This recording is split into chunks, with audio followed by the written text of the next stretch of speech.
Hello students, welcome to Meta online classes. पिछली class में जो है हम AFLP को पढ़ रहे थे और AFLP को पढ़ते पढ़ते हमने इसके जो स्टेप्स थे, AFLP के अंदर जो इंक्लूडेड स्टेप्स थे उनकी बात कर रहे थे अपन। इसके अंदर हमने कौन कौन से स्टेप्स देख लिए थे। स्टेप्स की बात करें, स्टेप्स इन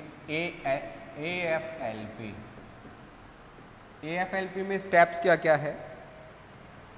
सबसे पहला तो था आइसोलेशन ऑफ DNA।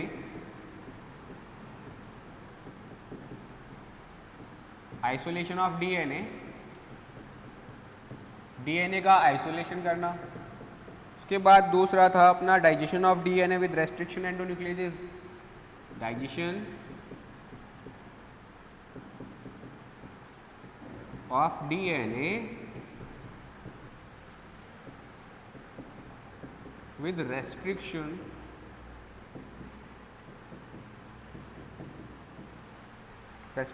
endonucleases।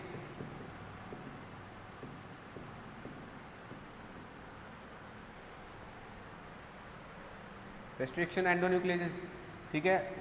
और फिर थर्ड था अपना कि ये जो डाइजेस्ट कर दिया हमने DNA, उसके बाद जो फ्रेगमेंट बने ना उनको लाइगेट करना। किसके साथ? अडेप्टर मॉलिक्यूल के साथ। ligation of restricted DNA, ligation of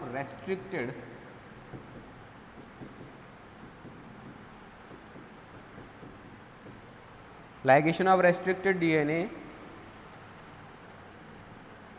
by adapter molecule,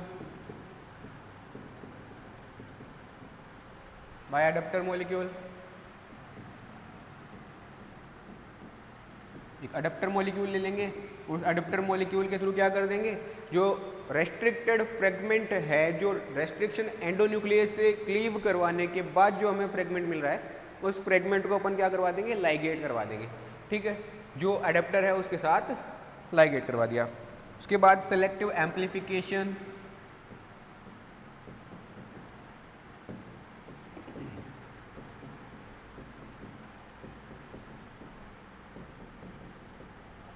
selective amplification of fragment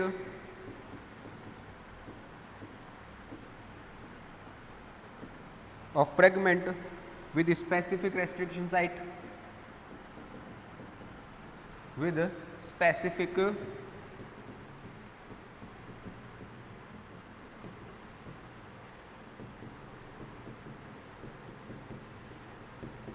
restriction site। जो स्पेसिफिक रेस्ट्रिक्शन साइट है उससे क्या करेंगे, इस जो फ्रेगमेंट हमें मिला है रेस्ट्रिक्शन फ्रेगमेंट, इसका सेलेक्टिव एम्प्लीफिकेशन करवाएंगे। इसके लिए कल हमने दो प्रोसेस देखी थी पॉलीमराइजेशन की। एक में हम क्या कर रहे थे, एक बेस एक्स्ट्रा ले रहे थे प्राइमर के अलावा। ठीक है, उसमें क्या हो रहा था, सेलेक्टिव एम्प्लीफिकेशन थोड़ा कम टाइप का हो रहा था, कम सेलेक्टिव था। जब हमने 3 बेस पेयर लिए थे तो वो ज़्यादा सेलेक्टिव हो गया था। जहाँ पे पहले वाले में हमें 20 फ्रेगमेंट मिल रहे थे ना, अगर पहले वाले में जो एक बेस पेयर एक्स्ट्रा लेने पर हमें 20 फ्रेगमेंट मिल रहे थे ना, अगर तो यहाँ पर जब हम जैसे 3 करते हैं ना, वहाँ पर हमें कितने मिलेंगे, लगभग 5 या 6 ही फ्रेगमेंट मिलेंगे। ठीक है, इतना सेलेक्टिव हो जाता है कि कुछ फ्रेगमेंट ही वहाँ पर पॉलीमराइज हो पाते हैं या उनका एम्प्लीफिकेशन हो पाता है। तो ऐसे हम सेलेक्टिव एम्प्लीफिकेशन करवाते हैं। ठीक है, और उसके बाद फोर्थ, तो ये हो गया फिफ्थ,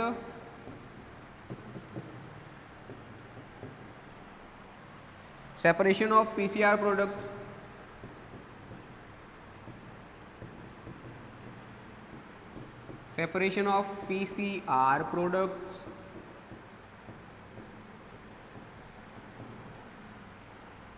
by gel electrophoresis,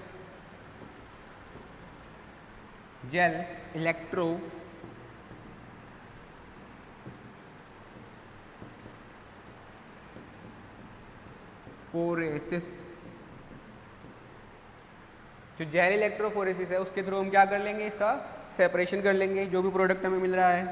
ठीक है, उसके बाद क्या करेंगे, विजुअलाइजेशन,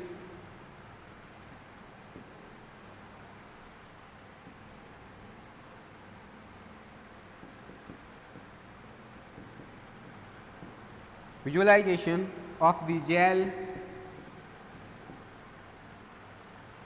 matrix by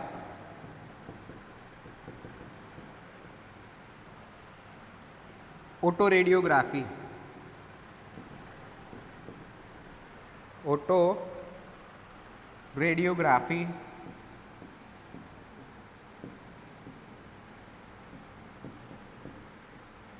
इसकी रेडियोग्राफी करवा करके इसका क्या कर लेंगे हम, विजुअलाइजेशन कर लेंगे कि इसके अंदर क्या क्या मेटामॉर्फिज्म का मतलब सॉरी पॉलीमॉर्फिज्म पाई जा रही है, मेटामॉर्फिज्म नहीं सॉरी पॉलीमॉर्फिज्म पाई जा रही है, ठीक है। इसके अंदर क्या क्या विविधताएं पाई जा रही है उनको हम क्या कर लेंगे, विजुअलाइज कर लेंगे, ठीक है। तो ये तो हो गए इसके स्टेप्स।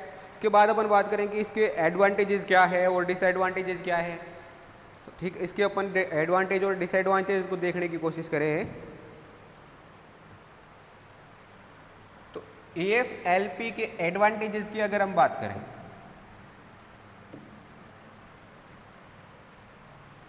advantages of AFLP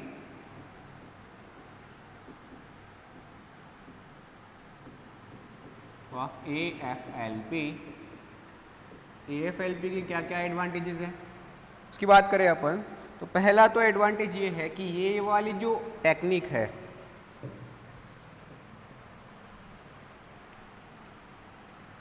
ये क्या है, एक्सट्रीमली सेंसिटिव है। दिस टेक्निक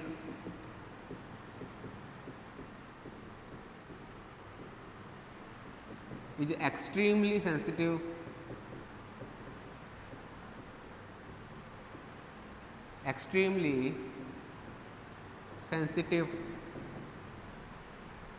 ये वाली टेक्निक क्या है, एक्सट्रीमली सेंसिटिव है। जो भी चेंजेस होंगे उनको ये बहुत जल्दी से डिटेक्ट कर लेगी, तो एक्सट्रीमली सेंसिटिव है, ठीक है। हैज़ हायर रिप्रोड्यूसिबिलिटी, अभी तक जितने भी देखे हमने उनमें इसकी क्या है, रिप्रोड्यूसिबिलिटी जो है वो हाई है, हायर रिप्रोड्यूसिबिलिटी।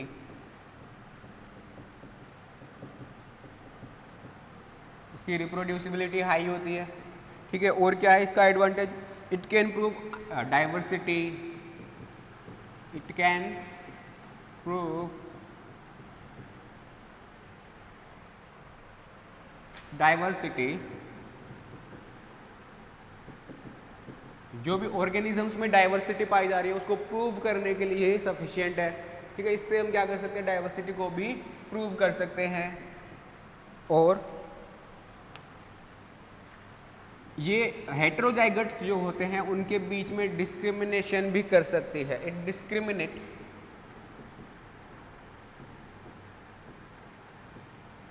डिस्क्रिमिनेट हेटेरोजाइगोसिटी या हेटेरोजाइगोट्स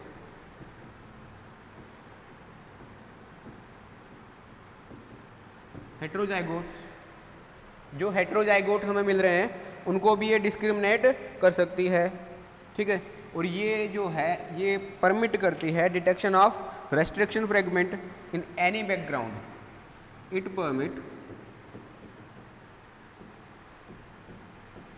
permits detection of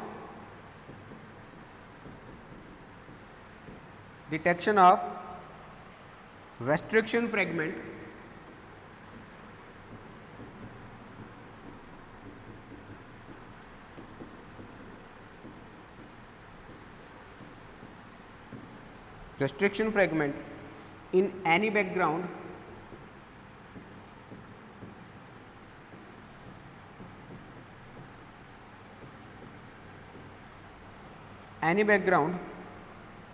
and complexity।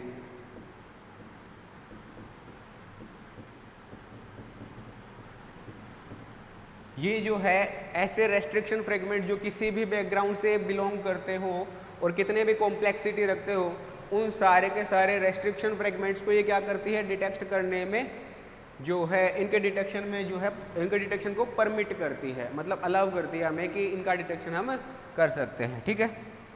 तो ये हो गए इसके सारे एडवांटेजेस। इसके बाद बात करें अपन इसके डिसएडवांटेजेस की, कि डिसएडवांटेजेस क्या है इसके, डिसएडवांटेजेस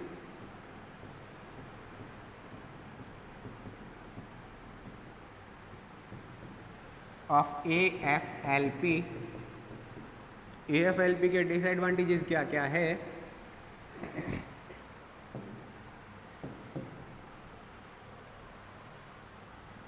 पहला तो डिसएडवांटेज क्या है कि ये एक एक्सट्रीमली एक्सपेंसिव मेथड है। It's a extremely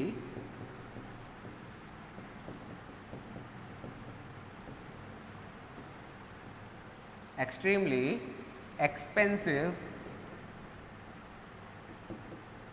method. It's a extremely expensive method. ठीक है, ये तो क्या है, एक तो extremely expensive method है और इसके अलावा require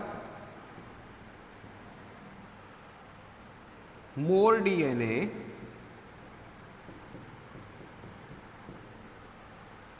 than needed in RAPD.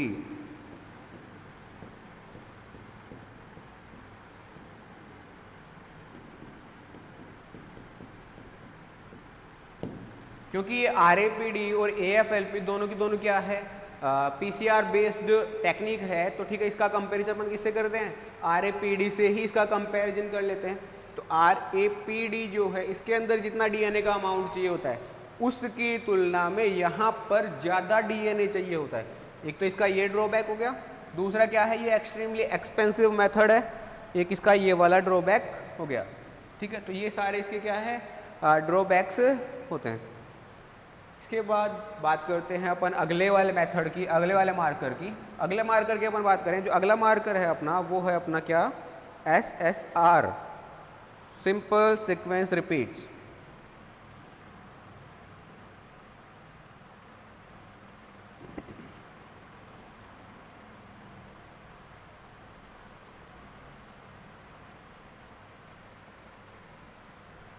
Simple sequence repeats, SSR।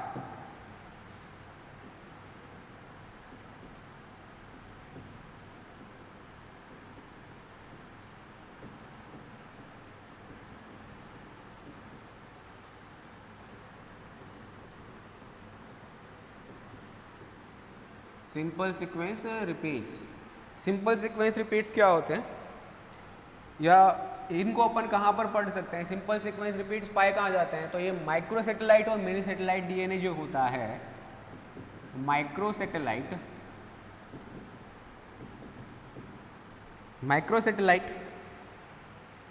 And mini satellite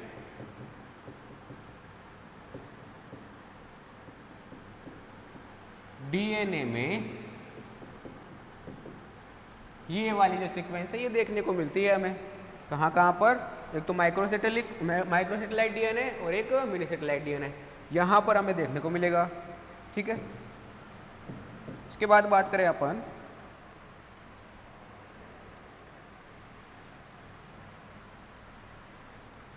SSR जो है वो होती ही क्या है, SSR, और इसको अपन क्या बोल देते हैं, माइक्रो सैटेलाइट भी बोल देते हैं, क्योंकि यहाँ पे सिंपल सीक्वेंस रिपीट पाई कहाँ जाती है, माइक्रो सैटेलाइट DNA में। ठीक है, तो माइक्रो सैटेलाइट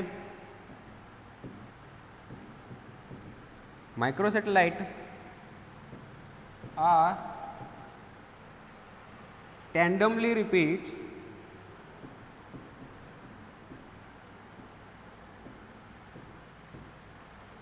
या टैंडम रिपीट्स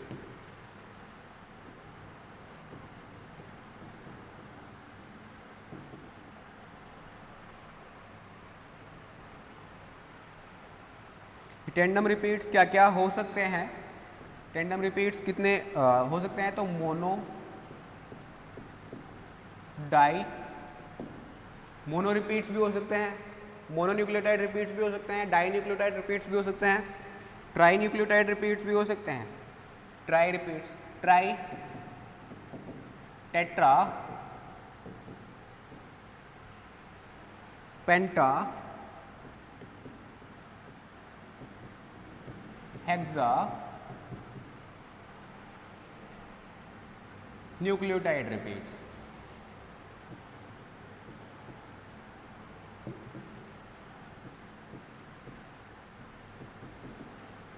हेक्सान्यूक्लियोटाइड रिपीट्स होते हैं ये। ठीक है, तो ये जो है टेंडम रिपीट्स कितने कितने हो सकते हैं, एक मोनो, दूसरा डाई, तीसरा ट्राई, चौथा टेट्रा, पांचवा पेंटा, छठा हेक्सा। ऐसे जो है न्यूक्लियोटाइड के रिपीट्स हो सकते हैं, 1 से लेके 6 तक न्यूक्लियोटाइड्स के रिपीट्स हो सकते हैं। ठीक है, इसके बाद SSR length polymorphism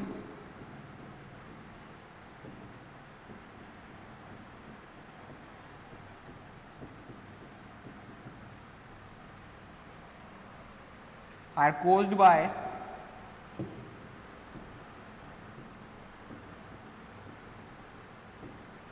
caused by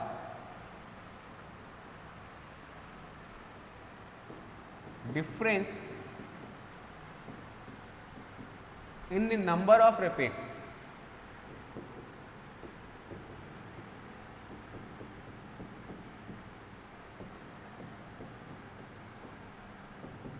difference in the number of repeats के कारण जो है ये SSR लेंथ की पॉलीमॉर्फिज्म यहाँ पर देखने को मिल सकती है।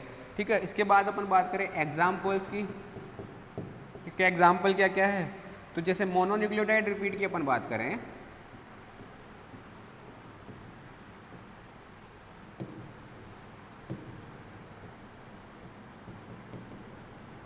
मोनोन्यूक्लियोटाइड रिपीट्स या SSR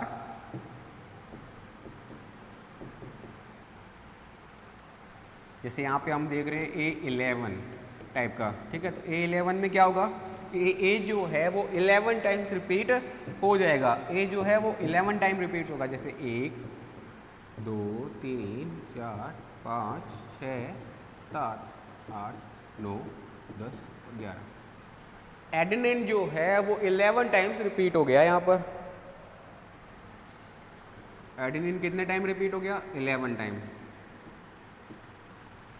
5 5 और 1 11 टाइम क्या हो गया, रिपीट हो गया। तो ठीक है, ये क्या हुआ, मोनोन्यूक्लियोटाइड का रिपीट, बार बार रिपीट होना, मोनोन्यूक्लियोटाइड रिपीट टाइप का SSR हो गया।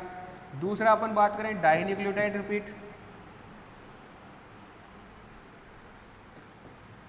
Dinucleotide repeat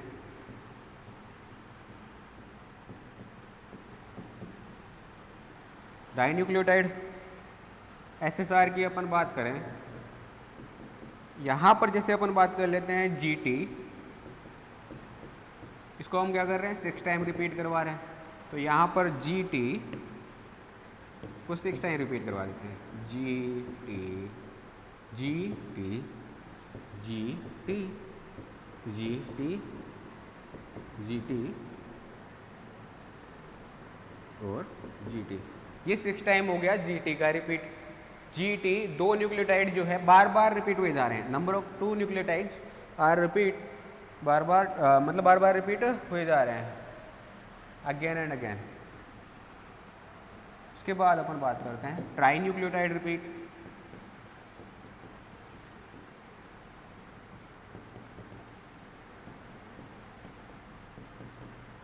tri nucleotide repeat, tri nucleotide की रिपीट की बात करें, जैसे अपन मान लेते हैं जैसे ATG या CTG, इसको 4 टाइम अपन रिपीट करवा रहे हैं, CTG। ठीक है, तो ये CTG CTG CTG हो जाएगा, CTG CTG CTG और CTG। ऐसे जो है 4 टाइम ये CTG बार बार रिपीट हो रहा है, इसलिए इसको क्या बोल दिया अपन ने, ट्राई न्यूक्लियोटाइड रिपीट। ऐसे ही टेट्रा न्यूक्लियोटाइड रिपीट भी हो सकता है।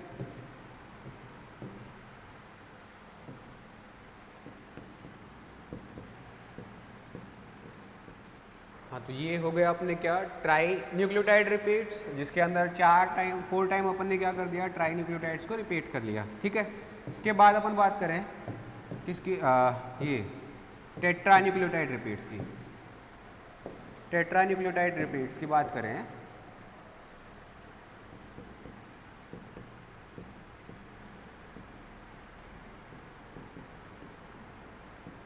या SSR, इसके अंदर जैसे अपन ले लेते हैं AGTC, इसको अपन ले लेते हैं 2 टाइम्स। या इसको भी मान लो अपन ले लेते हैं 4 टाइम्स, ठीक है। तो ए जी टी सी, इसके अंदर क्या रिपीट होगी, ए जी टी सी पूरी की पूरी सीक्वेंस बार बार रिपीट हो जाएगी। ए जी टी सी, ए जी टी सी, ए जी टी सी और ए जी टी सी, ठीक है। ऐसे जो है पूरी की पूरी सीक्वेंस बार बार रिपीट हो रही है अपने। ये तो हो गए क्या एग्जाम्पल्स। इसके बाद अपन बात करें कि एसएसआर के बारे में और बात करना चाहें तो एसएसआर जो है वो है क्या, इसके कैरेक्टर्स की और बात करना चाहें तो इसके अंदर क्या है, जो एसएसआर है ये एक हाईली पॉलीमॉर्फिक टेक्निक है जो हाई पॉलीमॉर्फिज्म शो कर रही होती है, ठीक है। तो ये बहुत ज़्यादा हाई पॉलीमॉर्फिज्म शो कर रही होती है। SSR tend to be highly polymorphic, highly polymorphic,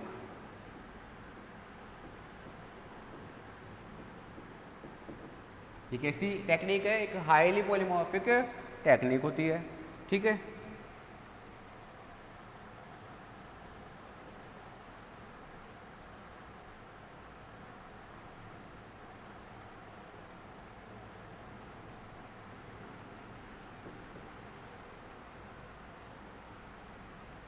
SSR जो होते हैं, मतलब जो डीएनए होता है ना अपना, वो लगभग जो डीएनए है उसके अंदर बार बार रिपीट्स पाए जाते हैं। कुछ सीक्वेंस जो है बार बार रिपीट होती रहती है। तो ये एक हाईली अबंडेंट टाइप की सीक्वेंस है, एक highly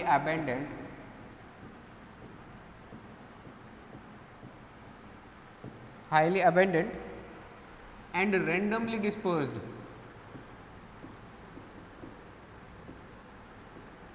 and randomly dispersed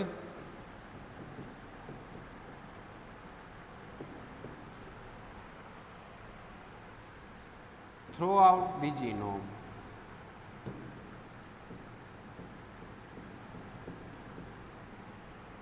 Throughout most genome, जो जीनोम है अपना उसके अंदर रैंडमली डिस्पर्स्ड एंड अबंडेंटली वहाँ पर हाईली अबंडेंट जो सीक्वेंस पाई जाती है वो क्या है, एसएसआर है। इसके बाद जो एसएसआर मार्कर है ये कैसे टाइप के होते हैं, नेचर में होते कैसे हैं। जैसे अपन ने बात करी थी आरएफएलपी की, आरएफएलपी कैसा था, कोडोमिनेंट मार्कर। आरएपीडी की अपन ने बात करी थी, कैसा मार्कर था, डोमिनेंट मार्कर। एएफएलपी की बात करी थी, वो भी कैसा था, डोमिनेंट मार्कर। ये यहाँ पर जो है अपना एसएसआर, इसकी अपन बात करें तो ये कैसा मार्कर है, ये कोडोमिनेंट मार्कर है। SSR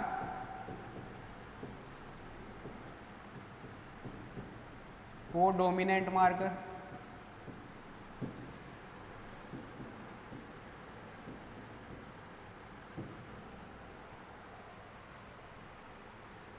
codominant marker and locus specific.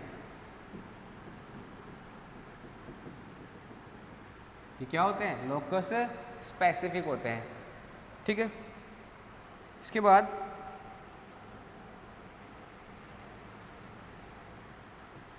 अगर हम मोस्टली जो एसएसआर है उसको अपन डेवलप करना चाहें, ठीक है, तो डेवलप करने के लिए जो मोस्टली जो रिपीट्स काम में लिए जाते हैं वो di nucleotide repeats, tri nucleotide repeats and tetra nucleotide repeats होते हैं, ठीक है। तो typically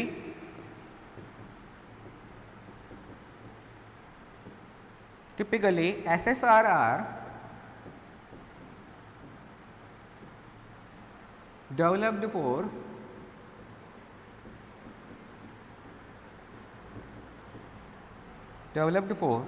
di, tri,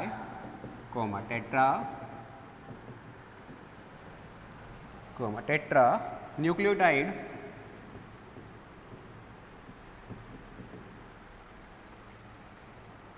repeat motifs.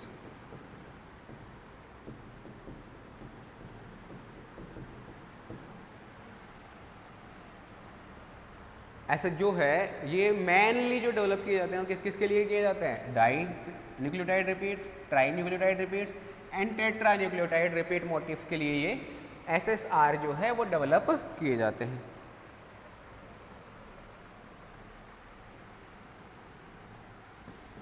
इसके बाद जो CA cytosine and adenine and GA guanine and adenosine have been widely used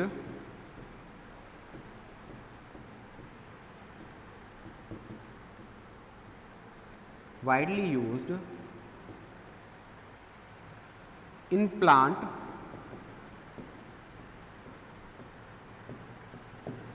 के अंदर तो किसको यूज में लेते हैं अपन, CA cytosine adenine and GA guanine और एडेनिन, ठीक है, इन दोनों का रिपीट को काम में अपन लेते हैं प्लांट्स के अंदर, ठीक है।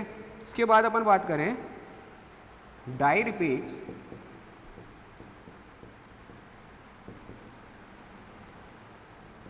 जैसे AT को हमने n टाइम रिपीट किया, आर मोस्ट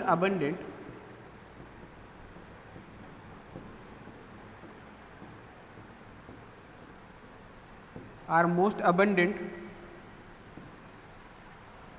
and show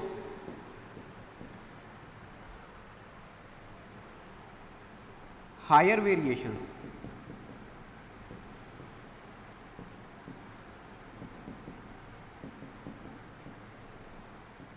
सबसे ज़्यादा जो अबंडेंट टाइप के रिपीट होते हैं वो कौन होते हैं, di repeats, di nucleotide repeats होते हैं। डाई न्यूक्लियोटाइड रिपीट्स जैसे कि A और T को अपन ले लेते हैं, एडेनिन थाइमिन, ये क्या हो रहा है जैसे n टाइम रिपीट हो रहे हैं, ठीक है, मान लेते हैं एग्जांपल के लिए, तो ये जो है बार बार तो रिपीट हो ही रहे हैं, इसके अलावा सबसे ज़्यादा क्या करते हैं, वेरिएशंस को शो करते हैं, ठीक है। तो इसको अपन काम में ले सकते हैं स्पीसीज़ को वेरीफाई करने के लिए, या स्पीसीज़ के अंदर जो वेरिएशन पाई जा रही है उनको डिटेक्ट करने के लिए अपन यहाँ पे इनको काम में ले सकते हैं, ठीक है। जैसे अपन बात करें वाई वेरिएशंस अकर या वाई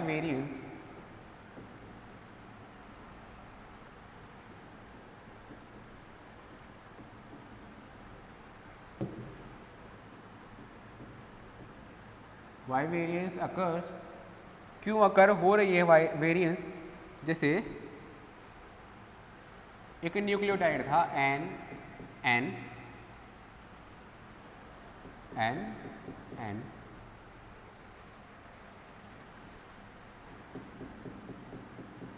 ये एक न्यूक्लियोटाइड की सीक्वेंस पाई जा रही है अपने पास में, ठीक है। इसका ये 3 प्राइम एंड है मान लो, ठीक है, और यहाँ पर से जो है कुछ रिपीट्स अब स्टार्ट होते हैं, जैसे AT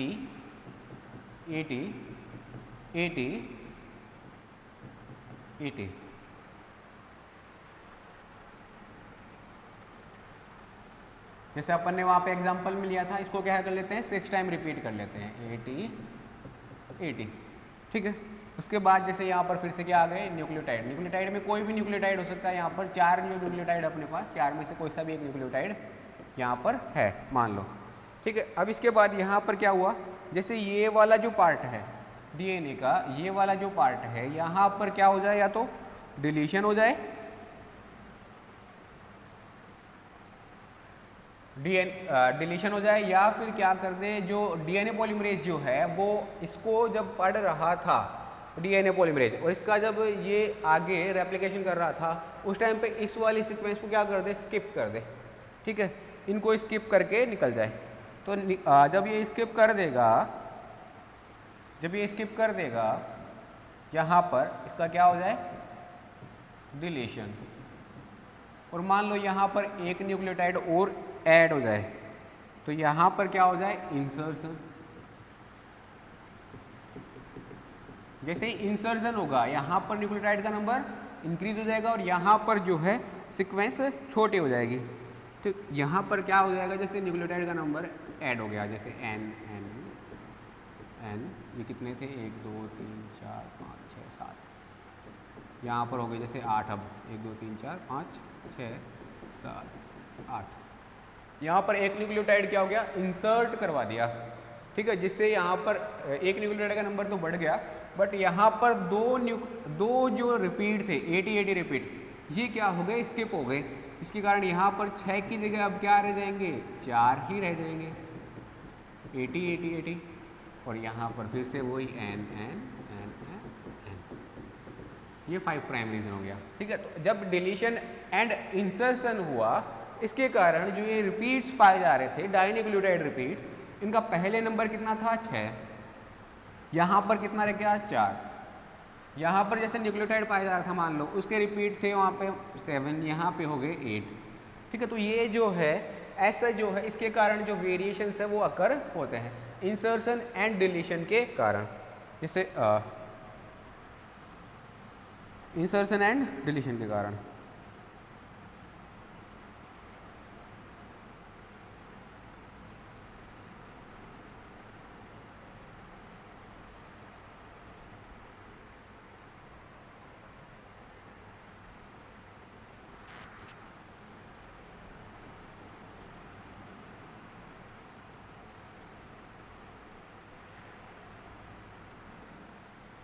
इसके बाद अपन बात करें कि एसएसआर जो होती है वो कितने टाइप की होती है। एसएसआर 2 टाइप की होती है, एक जीनोमिक और एक जेनेटिक। एक जीनोमिक एसएसआर और एक जेनेटिक एसएसआर। एक तो हो गई अपनी जीनोमिक एसएसआर, एक हो गई अपनी जेनेटिक या जेनेटिक या जेनिक बोल सकते हैं अपन इसको। ठीक है, जेनिक एसएसआर,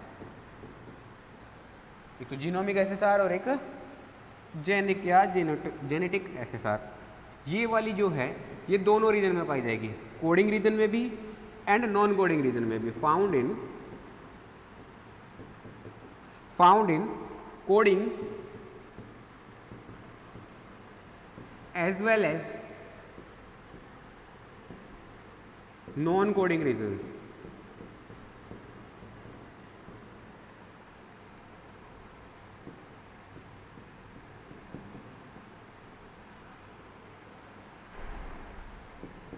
इनके अंदर जो है वेरिएबिलिटी बहुत ज़्यादा होती है। शो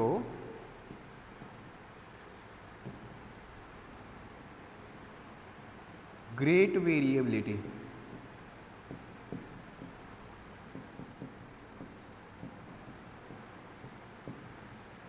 वेरिएबिलिटी बहुत ज़्यादा शो करते हैं।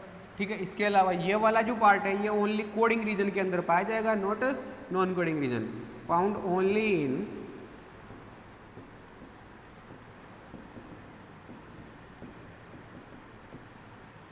Coding region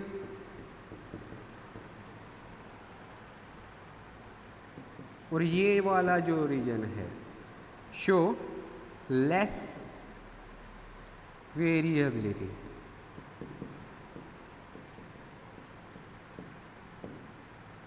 show less variability. ठीक है, जो वेरिएबिलिटी शो करता है वो हमेशा नॉन कोडिंग रीजन जो है वो सबसे ज़्यादा करेगा। ठीक है, कोडिंग रीजन जो है उसके अंदर वेरिएबिलिटी बहुत कम शो होती है। ठीक है, तो यहाँ पर जैसे जेनिक एसएसआर जो है वो कोडिंग रीजन में पाई जा रही है, इसलिए यहाँ पर वेरिएबिलिटी बहुत कम है। ठीक है, और जो ये वाले जो दूसरी वाली है अपनी जीनोमिक, ठीक है, ये वाली जो जीनोमिक जो एसएसआर है इसके अंदर क्या हो रहा है, कोडिंग रीजन में भी पाई जा रही है और नॉन कोडिंग रीजन में भी पाई जा रही है। इसलिए ये वाली जो एसएसआर है ये शो करती है ग्रेट वेरिएबिलिटी। ये वाली एसएसआर ग्रेट वेरिएबिलिटी शो करती है। इसके अलावा अपन बात करें कि इसके एडवांटेजेस क्या क्या है, एसएसआर के एडवांटेज क्या क्या है। तो advantages of SSR,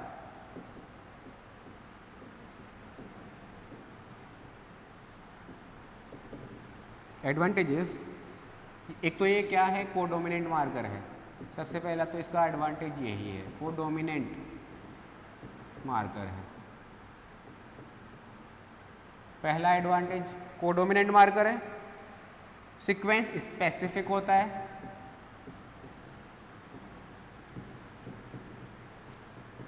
sequence specific होता है। ठीक है, इसके अलावा हाइपर वेरिएबल भी होता है। हाइपर वेरिएबल या हाइपर वेरिएबिलिटी ये शो करता है। ठीक है, इसके अलावा ये क्या करता है, फास्ट डिटेक्ट करने में हेल्प करता है। अभी तक की जितनी भी हमने देखी ना, उन सब में से फास्ट डिटेक्शन ये शो करता है, बहुत फास्ट इसके अंदर डिटेक्शन मिल जाता है। हाई रिप्रोड्यूसिबिलिटी होती है इसकी।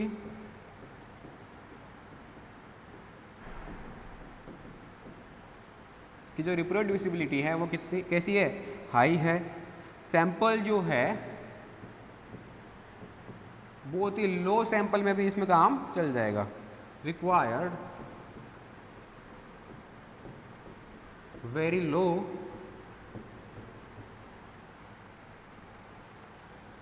Amount, required in very low amount, ठीक है। ये बहुत ही कम अमाउंट के अंदर चाहिए होता है हमें। इसके बाद अपन बात करें इसके एप्लीकेशंस की।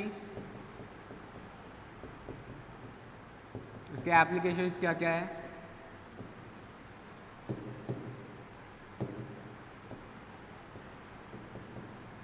एप्लीकेशंस क्या क्या है, एप्लीकेशन क्या क्या है, तो सबसे पहला तो इसका क्या है कि ये variation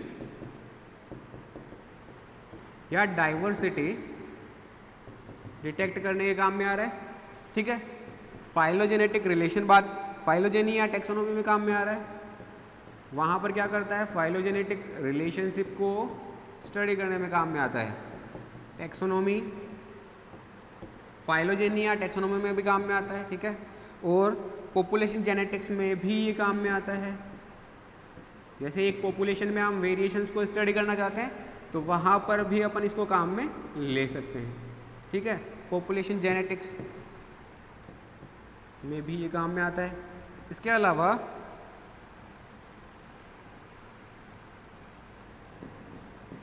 purity of germ plasm की डिटेक्शन में भी इसको काम में ले सकते हैं। प्योरिटी ऑफ जर्म प्लाज्म के डिटेक्शन में भी इसको हम काम में ले सकते हैं।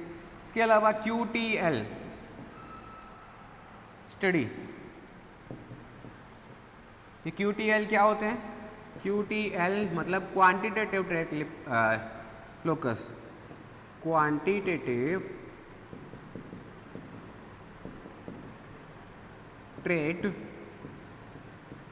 लोकस की स्टडी के लिए भी अपन काम में इसको ले सकते हैं।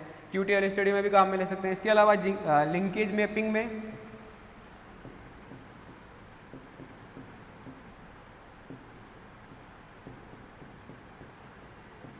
लिंकेज मैपिंग में और फोरेंसिक टेस्ट के अंदर भी इसको काम में ले सकते हैं।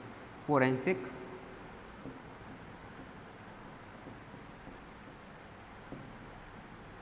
रिपोर्ट में भी इसको काम में ले सकते हैं, ठीक है। पेरेंट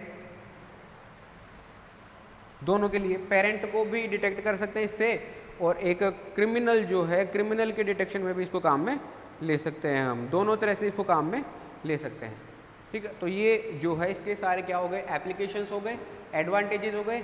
ये सारी चीज़ें आज हमने देख ली है। SSR और AFLP को भी आज हमने देख लिया, AFLP के क्या एडवांटेजेस है, डिसएडवांटेजेस है।